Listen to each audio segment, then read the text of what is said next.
তো রমজানের সবচেয়ে গুরুত্বপূর্ণ সময়টা কিন্তু চলেই এলো। তো চলেন দেখে নেওয়া যাক এই শেষ ১০ দিনের সর্বোচ্চ আধ্যাত্মিক ফায়দা আমরা ঠিক কিভাবে নিতে পারি। আচ্ছা, ২০টা রোজা রাখার পর শরীরে একটা ক্লান্তি তো আসেই, তাই না? এটা খুবই স্বাভাবিক।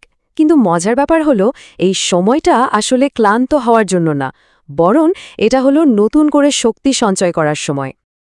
পুরো রমজান মাসটাকে যদি একটা ম্যারাথন দৌড়ের সাথে তুলনা করা হয় তাহলে আমরা কিন্তু এখন সেই দৌড়ের একদম শেষ ল্যাপে চলে এসেছি। আর জানেনই তো, এই শেষ ল্যাপটাই ঠিক করে দেয় কে বিজয়ী হবে। এখন প্রশ্ন হলো, এই শেষ ধাপটা এটা এত গুরুত্বপূর্ণ কেন? এর কারণটা হলো এই ১০টা রাতের ভেতরে এমন এক আধ্যাত্মিক শক্তি আর সুযোগ লুকিয়ে আছে যা বছরের আর কোনো সময়ে পাওয়া একদমই অসম্ভব। ব্যাপারটা আসলে কতটা বিশাল সেটা বোঝার জন্য শুধু এই সংখ্যাটার দিকে একবার তাকালেই হবে। ১,০০০ মাস। আর এটা কিন্তু পুরো ১০ দিনের পুরস্কার না, না, এটা শুধু একটা রাতের পুরস্কারের কথা বলা হচ্ছে। ১,০০০ মাস মানে ৮৩ বছরেরও বেশি। একবার ভাবুন তো ব্যাপারটা, মাত্র একটা রাতের ইবাদত, লাইলাতুল কদরের ইবাদত একজন মানুষের সারা জীবনের ইবাদতের চেয়েও সেরা হয়ে যেতে পারে। অবিশ্বাস্য, তাই না? আর এই যে কথাটা, এটা কিন্তু কোনো মানুষের কথা না, এটা সরাসরি কোরআনের ওয়াদা। মানে এই একটা আয়াতই বুঝিয়ে দেওয়ার জন্য যথেষ্ট যে আমরা কতটা বিশেষ একটা সময়ের দিকে এগোচ্ছি। আচ্ছা, লাইলাতুল কাদর নিয়ে একটা খুব কমন ধারণা আছে। অনেকেই ভাবেন যে এটা মনে হয় শুধু ২৭ তারিখের রাতেই হয়। এটা ঠিক যে এই রাতটার গুরুত্ব অনেক, কিন্তু নবীর শিক্ষা কিন্তু একটু ভিন্ন কথা বলে। আসল কাজটা হলো শেষ দশকের প্রত্যেকটা বিজোড় রাতে এই মহিমান্বিত রাতটাকে খোঁজা, কারণ এর নির্দিষ্ট তারিখটা কিন্তু প্রতি বছর বদলাতেও পারে। তো প্রশ্ন আসতেই পারে, এই যে এত মহামূল্যবান রাত, এগুলো কাটানোর সেরা উপায়টা কি হতে পারে? এর উত্তর পেতে হলে আমাদের তাকাতে হবে সবচেয়ে সেরা আদর্শের দিকে, মানে আমাদের নবীর দিকে। দেখুন, এই সময়টা যখন আসত, নবী সাল্লাল্লাহু আলাইহি ওয়াসাল্লাম ৩টা বিশেষ কাজ করতেন। ১.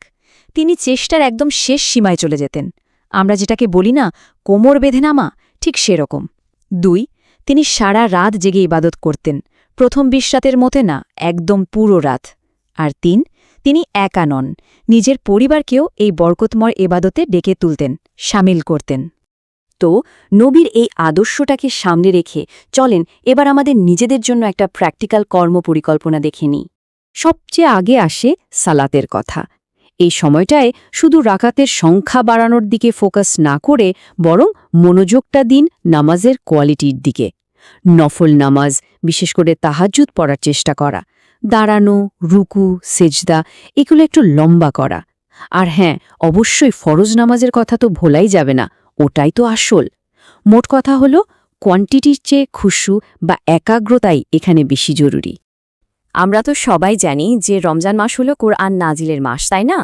তো এই শেষ ১০ দিন হলো কোরআনের সাথে সম্পর্কটাকে আরও গভীর করার সেরা সময়। মানে তেলাওয়াতটা বাড়িয়ে দেয়া, রাতের নামাজে লম্বা সময় ধরে তেলাওয়াত করা, আর সবচেয়ে জরুরি যে কাজটা সেটা হলো যা পড়া হচ্ছে সেটার অর্থটা একটু বোঝার চেষ্টা করা।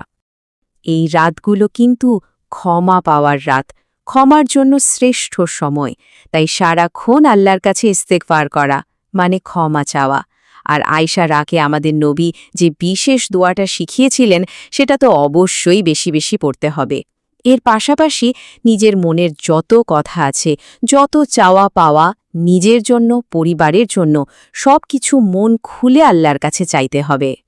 আচ্ছা, এই যে এতগুলো ইবাদতের কথা বললাম, সলাত, কোরআন, দোয়া, এই সবগুলোকে একসাথে করার আর দুনিয়ার সব ঝামেলা থেকে নিজেকে একদম আলাদা করে ফেলার একটা অসাধারণ উপায় আছে, আর সেটার নামই হলো ইতিকাফ।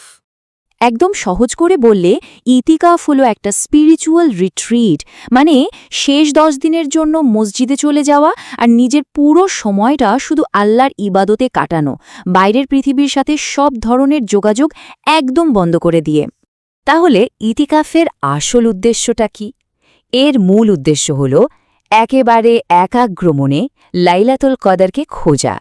ফোন, শপিং, সোশ্যাল মিডিয়া এই সব ধরনের ডিস্ট্র্যাকশন থেকে নিজেকে সরিয়ে নিয়ে আসা, আর নিজের মন আর হৃদয়কে শুধুমাত্র এক আল্লাহর দিকে ফোকাস করা। দেখুন, দিন শেষে এত সব কিছুর এই নামাজ, তিলাওয়াত, ইতিকাফ এর উদ্দেশ্য কিন্তু একটাই, আর সেটা হলো আমাদের অন্তরকে পরিশুদ্ধ করা, বিনয়, আন্তরিকতা আর আল্লাহর স্মরণের মাধ্যমে তার আরও একটু কাছাকাছি পৌঁছানো। তো আমরা এখন প্রায় শেষের দিকে চলে এসেছি, কিন্তু একটা কথা মনে রাখা খুব জরুরি। এই শেষ 10 দিনকে শুধু রমজানের সমাপ্তি ভাবলে কিন্তু ভুল হবে, বরং এটা হলো আগামী 11 মাসের জন্য আধ্যাত্মিক শক্তি বা স্পিরিচুয়াল এনার্জি রিচার্জ করে নেওয়ার সময়।